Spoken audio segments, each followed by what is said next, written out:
Hi everyone, Jody Kochi here from St. Mary's University in Minnesota. Today I'd like to do just a short tutorial on Good Phonetic Equivalents, or GFEs. And you might be wondering, what the heck are they and why are they so important? Well, we know that a lot of struggling readers are also struggling spellers and writers. And the way that a student misspells a word can actually give us a lot of information about what they're using for strategies. And so we're going to take a look at how we analyze some misspellings for good phonetic equivalents. So what is a GFE? It's a misspelled word which, even though it's spelled wrong, has these two attributes. Every syllable that's in the target word has to be present in the misspelling. So if it's a 3-syllable word and they spelled it wrong, they still have to have 3 syllables in there. And then each grapheme or letter or letters represents the target sound in English, even if it's not the correct one for the word. And that's the tough one. That's the one that doesn't make much sense. What we mean there is, we know that there's a lot of different ways to spell the long A sound. There's just A. There's A silent E. There's AE. There's AI. There's AY. And if a student is misspelling a word and they have AY in there, but it should be AI, or they have, let's say the word was cake and they spelled it CAEK instead of CAKE, that would be a good phonetic equivalent because the AE together can make the A sound in English. It just doesn't happen to be in that particular word.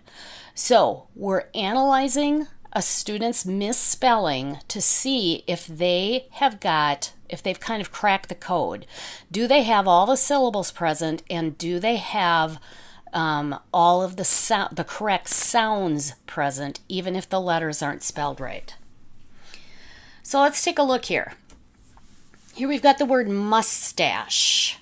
And the way that this person has spelled it, both syllables are present, mustache, and this happens to be a French word, so it probably is spelled a little wonky in English anyway. But we can see that the misspelling has SH, which makes sense because that's what makes the SH, or excuse me, that's what makes the sh sound in English. If you didn't know the target word, you'd probably be sounding out diabolical. That is also a good GFE because even though the Y is spelled wrong in there in diabolical, DY does make the Y sound in some words. Now, this one's a little bit different. You can stop and think, well, O makes the long O sound sometimes, like in so or go. But in this particular word, if you were to cover up what the target word is and say that word, you would probably say hopful, because HOP is a closed syllable word, and with a closed syllable, usually the vowel says the short sound. So in English, in the context of this word would not be a good GFE because in that particular setup, the O would not belong. And then we have depression. And you're going to notice that there's quite a few little short U sounds here. This is something that's called the schwa. And a schwa sound is kind of the sound that you see in or hear in unaccented syllables. So if you have the word America, you hear America. There's a schwa at the beginning and a schwa at the end. And even though it's spelled with an A, it still makes the sound. So if a student is putting a U in there, like a short U sound, that's appropriate. That would be a good representation of the sound. And then the last one. It kind of depends on how students pronounce things. Most of us do probably say chocolate, even though it's chocolate. So this is one where you can't really be pinned down to, this is definitely a GFE or it's definitely not because it's missing a syllable. We do have to take into account some pronunciations. And I probably would count this one as a good GFE, even though it is missing the middle syllable, simply because we usually just say chocolate.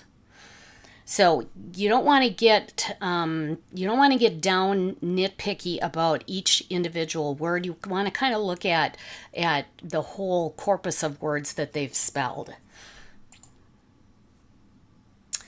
All right, let's see here. Let's take a look here. Stationary. You know what? Hang on just a sec. I have this slide in here 2 times and it shouldn't be there.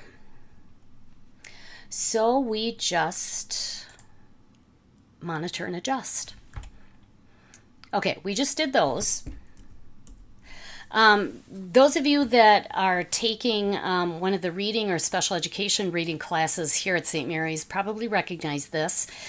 This is what we use for misspelling practice to analyze for good phonetic equivalents. I'm going to take a little slice off of that, and we're going to do a little bit more guided practice. And what I want you to do then is to keep in mind that in order for it to be a good GFE, every syllable needs to be present, with the understanding that pronunciation or dialect sometimes would play a part, and that every grapheme or letter or letters represents the target sound in English, even if it's not the right one for that particular word. All right, so let's take a look here. That first word, if you did not know what the target word is, what word do you think you'd say? Probably flat, right? Because that is it's actually a 1-syllable word. It's a closed syllable. And even though O can make the long O sound, in the context of this word, it would not be a good GFE. How about that one? What's that word? If you can't really recognize it as a word, chances are good it's probably not a GFE. Well, that word is supposed to be serving. And if you'll notice, the word that they spelled actually has an extra syllable. We would probably say sir-ing, and it doesn't have the v sound. So that would not be a good GFE. And then we have this one. You probably could guess that this word was carries, but unless you speak French, the probability is that you would probably pronounce that misspelling as cars or cares. So I would probably count it as not a good not a GFE, but there is always room for interpretation there. How about this one? Yeah, that really looks nothing like marched, does it? It has the wrong R-controlled sound, doesn't even have the ch sound in it. Boy, are any of these GFEs? How about this one?